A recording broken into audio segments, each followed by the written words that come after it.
સુરતના વિશ્વ વિસ્તારમાં આવેલ ભગવાન મહાવીર કોલેજ પાછળ આવેલા ન્યૂ નિર્માણ એપાર્ટમેન્ટ આવકા મેનોરકા પ્રોજેક્ટ પર આ દુર્ઘટના બની છે। મિસ્ત્રી તરીકે કામ કરતા ગોવિંદર મહારાની 10 થી 11 વર્ષની પુત્રી સંજુ અને 3 બાળકો સાથે સવારે અંદાજે 10 વાગે તળાવમાં સ્નાન કરવા ઉતરી, પરંતુ સ્નાન દરમિયાન સંજુ તળાવમાંથી બહાર ન આવી, જેના કારણે અન્ય બાળકો ગભરાયા અને નજીકમાં કામ કરતા મજૂરોને જાણ કરી।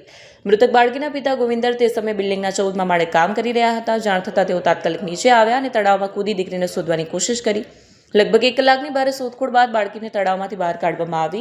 બાદમાં બાળકીને તરત જ નવી સિવિલ ખસેડવામાં આવી, જ્યાં તબીબોએ તેને મૃત જાહેર કરી। આ દુર્ઘટનાને પગલે સમગ્ર વિસ્તારમાં શોકની લાગણી છવાઈ છે। आपका परिचय? गोविंदर महाराज। जी, आप क्या करते हो? क्या काम करते हो? सर, मैं मिस्त्री काम करता हूँ बिल्डिंग लाइन में। क्या घटना हुई? हाँ, क्या घटना हुई है? वही मेरा लड़के लोग के साथ गया नहाने के लिए, और लड़के लोग बोला कि तुम्हारा लड़की डूब गया। वो लोग निकल कर भाग गया। तो बाद में वो लोग बोला, तो इसके लिए हम लोग ऊपर से 14 महले में काम कर रहा था, ऊपर से आया तो पानी में देखा तो पानी के अंदर दब गया था। इसके लिए हम लोग तो 5-6 लड़का उसको अंदर कम से कम 1 घंटा जाके उसको खोजा, नहीं मिला। तो बाद में बुलाया हुआ। ये घटना कौन सी जगह कहाँ पे हुई?